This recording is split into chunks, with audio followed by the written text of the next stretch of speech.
بسم اللہ الرحمن الرحیم۔ السلام علیکم۔ نبی کریم حضرت محمد صلی اللہ علیہ وسلم کا ذکر کسی دن، کسی مہینے اور کسی خاص لمحے کا محتاج نہیں۔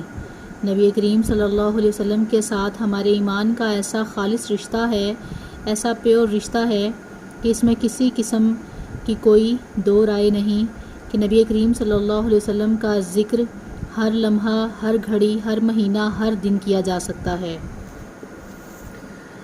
نبی کریم صلی اللہ علیہ وسلم آئے تو ہمیں ایک اللہ ملا، عبادت کے لائق ایک اللہ، ہمارا رب، حاجت روا ایک، مشکل کشا ایک، خالق ایک، مالک ایک، رازق ایک، عبادت کے لائق ایک۔ مخلوق ساری کائنات ہے، خالق ایک ہے۔ قل هو اللہ احد، اللہ فرماتے ہیں محبوب تو کہہ کہ اللہ ایک ہے۔ علماء نے عجیب نکتہ لکھا ہے کہ پیارے تو کہہ اس لیے کہ کافر تجھے مان چکے ہیں کہ تیرا جیسا سچا کوئی نہیں۔ نبی کریم صلی اللہ علیہ وسلم جب تک نہیں آئے تھے، حالات اور آپ کی آمد کے بعد والے حالات کا موازنہ کریں گے۔ جب تک نبی کریم صلی اللہ علیہ وسلم تشریف نہیں لائے تھے، صحابہ کہتے ہیں کہ جہالت کا حال یہ ہوتا تھا کہ سامنے کھڑے کھڑے جانور سے گوشت کاٹ لیتے۔ صحابہ کہتے ہیں کہ ہم چھری اٹھاتے، سامنے کھڑے جانور کو ذبح بھی نہیں کرتے تھے بلکہ اس طرح اس کا گوشت کاٹتے، جانور اچھلتا تھا، ہم خوش ہوتے تھے۔ اس پیغمبر صلی اللہ علیہ وسلم کی سیرت نے ہمیں سکھایا کہ جب جانور کو ذبح کرنے لگو تو اس وقت چھری کو اچھا تیز کیا کرو تاکہ جانور کے گلے پر رک نہ جائے۔ اتنی تیز چھری کرو کہ جلدی سے اس کے گلے کو کاٹے۔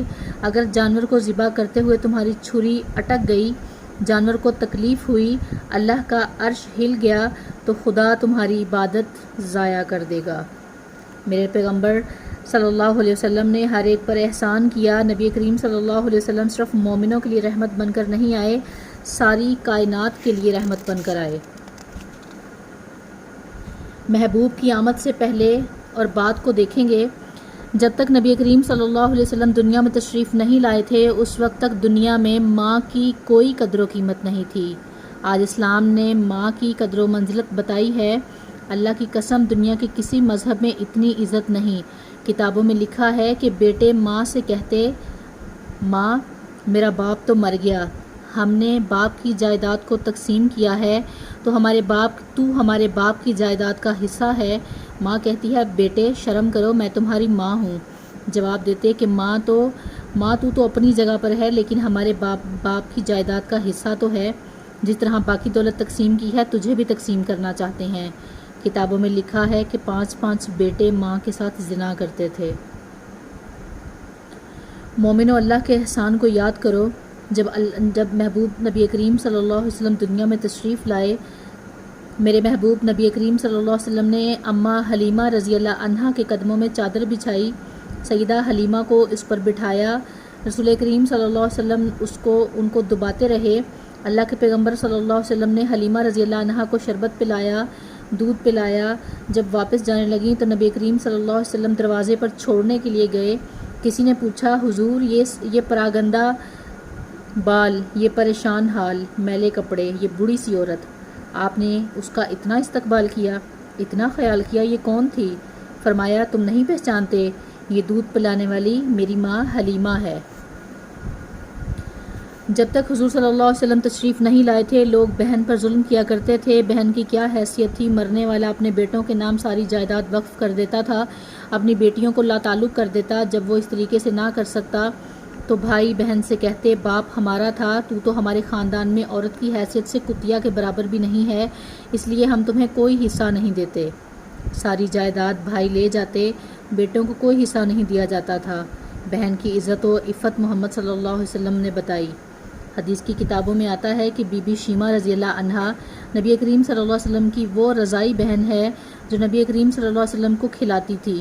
جس وقت غزوہ طائف کے موقع پر یہ گرفتار ہو کر آئیں، ہاتھوں میں ہتھکڑیاں تھیں، عجیب کیفیت تھی، سر پر دوپٹہ نہیں۔ گرفتار کرنے والے صحابہ سے پوچھتی ہیں مجھے کہاں لے کر جاؤ گے؟ بتایا کہ ہم تمہیں اپنے آقا محمد رسول اللہ صلی اللہ علیہ وسلم کے دربار میں لے جا رہے ہیں۔ بی بی شیمہ رضی اللہ عنہا نے کہا جاؤ محمد عربی صلی اللہ علیہ وسلم کو میرا سلام کہہ دو اور ان سے کہنا تمہاری بہن شیمہ تمہارے پاس آ رہی ہے۔ صحابی کہتا ہے کہ میں حیران ہو گیا کہ یہ عورت کیا کہہ رہی ہے۔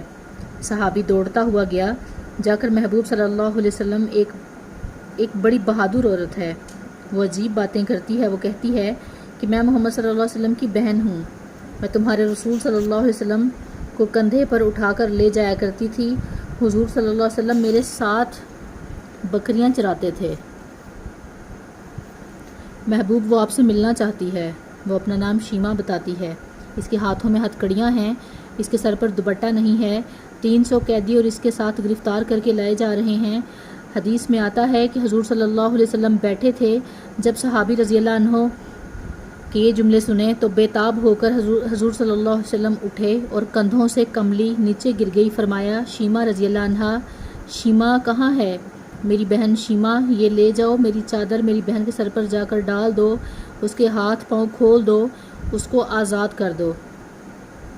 اور اس کے ساتھ جو 300 قیدی گرفتار کر کے لائے جا رہے ہیں ان سب کو محمد صلی اللہ علیہ وسلم نے آج آزاد کر کے معاف کر دیا ہے۔ حدیث کی کتابوں میں آتا ہے جب بی بی شیمہ رضی اللہ عنہا سامنے آ کر بیٹھیں تو حضور صلی اللہ علیہ وسلم ان کے سامنے بیٹھے، فرمایا تو مجھ سے بڑی میری بہن ہے، میرے دوستوں کو وہ دور تو بتا جب تو میرے ساتھ بکریاں چرانے جایا کرتی تھی۔ شیمہ نے بتایا کہ مجھے وہ پتھر بھی یاد ہیں جو رسول اللہ صلی اللہ علیہ وسلم کو سلام پیش کرتے تھے۔ شیمہ نے بتایا کہ میں ان درختوں کو جانتی ہوں کہ جب اللہ کے نبی وہاں سے گزرتے تو درختوں کی ٹہنیاں جھک جاتی تھی اور رسول صلی اللہ علیہ وسلم کو سلام کہتی تھی۔ آج جو بیوی کی قدر و منزلت اسلام نے بتائی ہے دنیا کے کسی اور مذہب میں نہیں۔ دوسرے مذاہب میں اس پر بحث کی گئی کہ عورت انسان کی جنس میں سے بھی ہے یا نہیں، یا کسی اور جنس میں سے ہے۔ اسلام نے عزت دی ہے عورت کو۔ حضرت عائشہ صدیقہ رضی اللہ عنہ کے سامنے حضرت خدیجہ الکبریٰ کا تذکرہ ہوا تو اماں عائشہ رضی اللہ عنہ نے پوچھا، محبوب صلی اللہ علیہ وسلم، میری جوانی، میری زندگانی، میرا حسن و شباب، میری خوبیاں آپ کے سامنے ہیں، میرے ہوتے ہوئے آپ 65 سالہ بڑھیا کو یاد کر رہے ہیں۔ حضور صلی اللہ علیہ وسلم کی آنکھوں میں آنسو آئے۔ حضور صلی اللہ علیہ وسلم نے ارشاد فرمایا، خدیجہ کو میں کیوں یاد نہ کروں؟ آج جب گھر سے باہر نکلتا ہوں تو صحابہ میرا استقبال کرتے ہیں، جب میں تمہارے گھر کے اندر آتا ہوں تو دنیا مجھے تحفے بھیجتی ہے، ہدیے بھیجتی ہے۔ میں اس خدیجہ کے احسانات کو کیسے بھلاؤں؟ جب میں خدیجہ رضی اللہ عنہ کے گھر سے نکلتا تھا لوگ مجھے پتھر مارتے تھے، مجھے ساحر کہتے تھے، مجھے مجنون کہتے تھے، میرے راستے میں کانٹے بچھاتے تھے۔ جب میں گھر واپس آتا تو سر سے پاؤں تک لہو لہان ہوتا تھا۔ یہی خدیجہ تو تھی جو سر سے دوپٹہ اتار کر مجھ محمد کی مرہم پٹی کیا کرتی تھی۔ اگر ہم بیٹی کی بات کریں، آج بیٹی کی حیثیت سے اگر بیٹی کو عزت سے دیکھا جاتا ہے تو یہ رسول اللہ صلی اللہ علیہ وسلم کا احسان ہے۔ آپ کو کہیں نہیں ملے گا کہ رسول اللہ صلی اللہ علیہ وسلم کسی کے استقبال کے لیے کھڑے ہوتے ہوں، مگر جب بی بی فاطمہ رضی اللہ عنہا حضور صلی اللہ علیہ وسلم کی بیٹی آتی تو حضور صلی اللہ علیہ وسلم کھڑے ہو جایا کرتے تھے۔ جب تک محبوب نہیں آئے تھے لوگ بیٹیوں کو زندہ دفن کر دیا کرتے تھے۔ حدیث کی کتابوں میں آتا ہے کہ ایک شخص نبی کریم صلی اللہ علیہ وسلم نے دیکھا کہ وہ اپنی بیٹی سے پیار کر رہا ہے۔ حضور صلی اللہ علیہ وسلم نے فرمایا، پیاری لگتی ہے؟ عرض کیا، محبوب جب تک آپ نہیں آئے تھے میں نے اپنے ہاتھ سے گھڑا کھود کر 7 بیٹیاں دفن کی ہیں۔ ایک آدمی نبی کریم صلی اللہ علیہ وسلم کے دربار اقدس میں آیا، عرض کی، یا رسول اللہ، میں کلمہ پڑھ کر اسلام قبول کر لوں تو کیا میرے سارے گناہ معاف ہو جائیں گے؟ حضور صلی اللہ علیہ وسلم نے فرمایا، معاف ہو جائیں گے۔ عرض کی، محبوب ایک ایسا گناہ بھی کیا ہے کہ جب مجھے یاد آتا ہے تو میری چیخیں نکل جاتی ہیں۔ حضور صلی اللہ علیہ وسلم نے فرمایا، کیا گناہ کیا ہے؟ چوری کی ہے؟ کہا، نہیں محبوب۔ شراب پی ہے؟ نہیں آقا۔ زنا کیا ہے؟ نہیں محبوب، اس سے بھی بڑا گناہ کیا ہے۔ ڈاکہ ڈالا ہے؟ نہیں آقا، اس سے بھی بڑا گناہ کیا ہے۔ حضور صلی اللہ علیہ وسلم نے فرمایا، کیا گناہ کیا ہے بتاؤ تو صحیح۔ کہا، محبوب جب آپ نہیں آئے تھے اس وقت میں ایک سفر پر جا رہا تھا، میری بیوی حاملہ تھی، میں نے اس سے کہا کہ اگر تیرے گھر لڑکا پیدا ہو تو اس کو زندہ رکھنا، لڑکی ہو تو اس کو گڑھا کھود کر دفن کر دینا۔ میں سفر پر چلا گیا، کافی سالوں کے بعد واپس آیا۔ کہا، یا رسول اللہ، جس وقت میں واپس آیا تو میں نے دیکھا کہ میرے گھر میں ایک چھوٹی سی بچی ہے، بھولی بھالی ہے، پیاری باتیں کرتی ہے، اچھی گفتگو ہے، مجھے بڑی پسند آئی۔ جب رات آئی تو میں نے اپنی بیوی سے پوچھا، یہ کون ہے؟ میری بیوی خاموش رہی۔ میں نے کہا بتاتی نہیں۔ اس نے کہا سچی بات بتاؤں تو ناراض تو نہیں ہوگے؟ کہا نہیں، تو بتا۔ اس نے کہا تیری بیٹی ہے، جب میں امید سے تھی تو سفر پر چلا گیا تھا، میں نے اس کو مارا نہیں تھا۔ جب تم بھی گھر پر نہیں تھے، میں بھی گھر میں اکیلی تھی، اس کو مار دیتی تو اپنا وقت کیسے گزارتی؟ میں نے اپنی اس بیٹی کو سینے سے لگا کر زندہ رکھا ہے۔ وہ شخص کہتا ہے کہ محبوب صلی اللہ علیہ وسلم مجھے پوری رات نیند نہ آئی کہ صبح اٹھ کر جب قریشیوں کے پاس جاؤں گا تو ابو جہل ابو لہب کے پاس جاؤں گا تو وہ کہیں گے کہ کیا بات ہے، تیری بیٹی ہے؟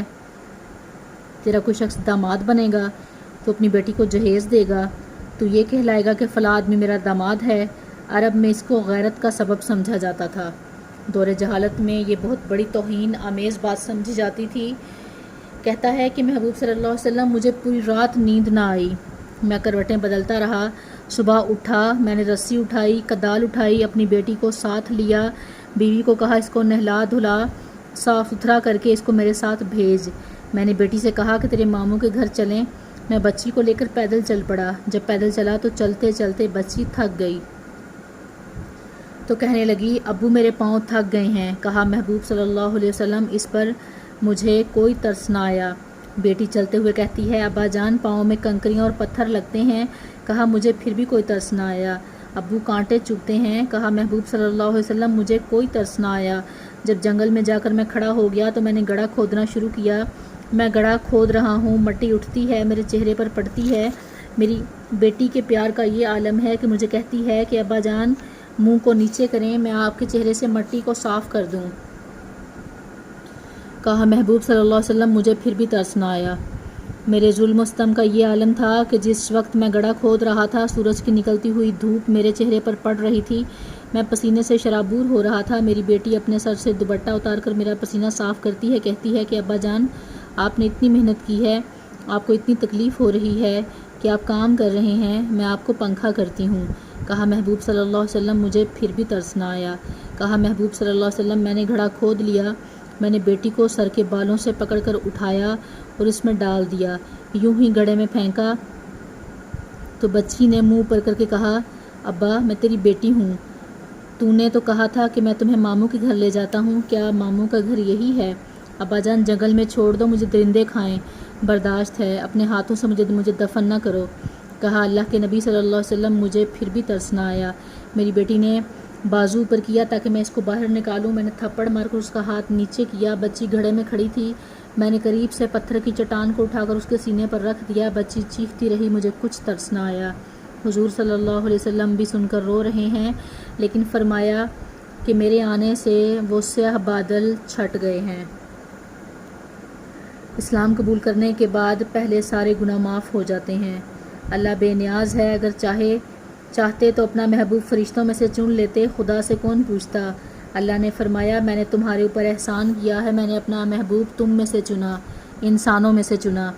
اللہ نے جب محبوب صلی اللہ علیہ وسلم کو بھیجا تو ساری مخلوق میں سے حضرت انسان کا انتخاب کیا، انسانوں سے انبیاء علیہ السلام کو چنا، انبیاء علیہ السلام سے خلیل علیہ السلام کو چنا، خلیل علیہ السلام کے 2 بیٹوں سے اسماعیل کو چنا، اسماعیل سے بنو کنانہ کو چنا، ان میں قریش کو چنا، اس میں سے ہاشمیوں کو چنا، ہاشمیوں میں سے عبد المطلب کو چنا، عبد المطلب کے 10 بیٹوں میں سے عبداللہ کو چنا، عبداللہ کے گھر رسول اللہ صلی اللہ علیہ وسلم کو چنا۔ ابا کا نام عبداللہ ہے، عبداللہ کا معنی ہوتا ہے اللہ کا بندہ، تاکہ دنیا کو پتہ چل جائے کہ نبی دنیا کو اللہ کا بندہ بنانے آیا ہے۔ اماں کا نام ہے آمنہ، آمنہ کا معنی امن والی عورت، جس کے بچے نے پوری کائنات کو امن دے دیا۔ دائی کا نام حلیمہ رضی اللہ عنہا ہے، جس کا معنی ہے حوصلہ والی۔ پتہ چلا کہ اس دنیا میں جو پیغمبر آ رہا ہے ساری دنیا کا حوصلہ کا سبق، ساری دنیا کو وہ حوصلے کا سبق دے گا۔ ربیع الاول کا مہینہ، بہار کا مہینہ، دنیا کو پتہ چلے کہ اب خزاں چھٹ گئی ہے، موسم بہار آ گیا ہے۔ نبی کریم صلی اللہ علیہ وسلم جس وقت آئے صبح صادق تھی کہ وقت بھی سچا ہے، آنے والا نبی محمد صلی اللہ علیہ وسلم بھی سچا ہے۔ صبح صادق ہوتی ہے تو سورج طلوع ہونے کا وقت شروع ہوتا ہے، سورج آ رہا ہے، آپ نبوت کا وہ سورج بن کر آئے کہ اللہ کی قسم اس سورج کی قیامت تک صبح باقی رہے گی۔ عائشہ صدیقہ رضی اللہ عنہا فرماتی ہیں لوگو، دنیا والو، ایک آسمانوں کا سورج ہے، ایک میرا سورج ہے، وہ زمین کا سورج ہے، میرا نبی دین کا سورج ہے۔ وہ صبح طلوع ہوتا ہے، شام کو غروب ہو جاتا ہے، نبوت کا سورج جس دن طلوع ہوا، کروڑوں قیامتیں تو برپا ہو سکتی ہیں، آفتاب نبوت غروب نہیں ہو سکتا۔ دنیا کے سورج کے قریب جاؤ تو گرمی لگے گی، نبوت کے سورج کے قریب آؤ تو راحت ملے گی۔ اس دنیا کے سورج کے قریب جاؤ تو سیاہ ہو جاؤ گے، نبوت کے سورج کے قریب رنگ کا کالا بھی سفید ہو گیا۔ دنیا کے سورج کے قریب جاؤ گے تو جل جاؤ گے، نبوت کے چمکتے ہوئے سورج کے قریب جاؤ گے تو روشن ہو جاؤ گے۔ نبوت کا چمکتا ہوا سورج ہمیشہ چمکتا رہے گا انشاءاللہ۔ یہ اللہ کا سب سے بڑا احسان ہے، اللہ نے اپنا محبوب نبی کریم صلی اللہ علیہ وسلم انسانوں میں سے بھیجا۔ اللہ پاک ان پر اپنے ڈھیروں رحمت نازل فرمائے، ہمیں ان کے نقش قدم پر چلنے کی توفیق عطا فرمائے۔ دعاؤں میں یاد رکھیے گا۔ اللہ حافظ۔